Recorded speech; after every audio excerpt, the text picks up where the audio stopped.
সামরিক অভিযানের মুখে সিরিয়ায় আসাদ পরিবারের কয়েক দশকের নৃশংস শাসনের অবসানের পর দেশটির ভবিষ্যৎ নিয়ে প্রশ্ন উঠেছে। এরই মধ্যে সিরিয়াকে ঐক্যবদ্ধ করার প্রতিশ্রুতি দিয়েছেন বিদ্রোহী এইচটিএস নেতা আবু মোহাম্মদ আল জোলানি। তবে বিশ্লেষকদের ধারণা, পরিস্থিতি যে গতিতে পরিবর্তিত হচ্ছে তাতে করে আগে থেকেই সিরিয়ার ভবিষ্যৎ নিয়ে অনুমান করা বেশ কঠিন। বিস্তারিত মনিরুজ্জামান বাবুর প্রতিবেদনে।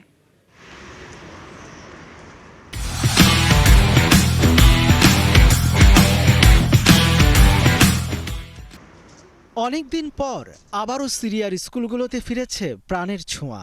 দামেস্কের বিভিন্ন স্কুলের আঙিনা ছিল উৎফুল্ল শিক্ষার্থীদের পদচারণায় মুখর।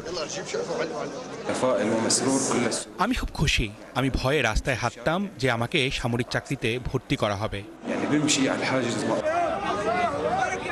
কয়েক দশক ধরে চলা আসাদ পরিবারের নৃশংস শাসনের অবসান ঘটেছে। তবে এসবের মাঝেও এখন দেশটির ভবিষ্যৎ নিয়ে প্রশ্ন উঠেছে।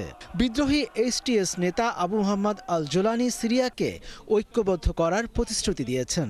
তবে তিনি এই লক্ষ্য অর্জন করতে পারবেন কিনা তা এখনো নিশ্চিত নয়। এদিকে বিবিসির সঙ্গে কথা বলা কয়েকজন বিশ্লেষক দেশটির ভবিষ্যতের সম্ভাব্য কয়েকটি দৃশ্যপট তুলে ধরেছেন।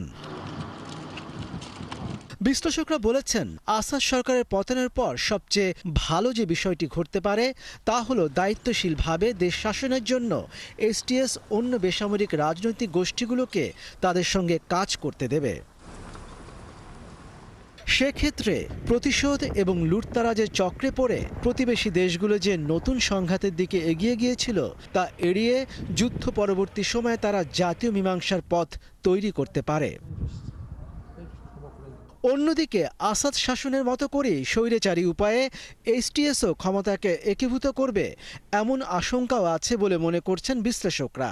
জোলানি ইতিমধ্যেই ইদলিবে তার শক্তিশালী ঘাঁটি তৈরি করেছে, যা একসময়ে উত্তর পশ্চিম সিরিয়ার সবচেয়ে বড় বিদ্রোহী ঘাঁটি এবং অন্যান্য সিরিয়ান প্রদেশ থেকে বাস্তুচ্যুত প্রায় 40 লাখ মানুষের আবাসস্থল ছিল।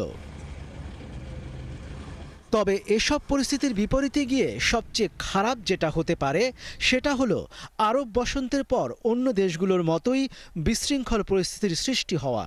সিরিয়ার বিভিন্ন সশস্ত্র গোষ্ঠীর মধ্যে ক্ষমতার প্রতিযোগিতা দেশটিকে ব্যাপক সহিংসতার দিকে নিয়ে যেতে পারে বলে মনে করছেন বিশ্লেষকরা। মনিরুজ্জামান বাবু, ৭১।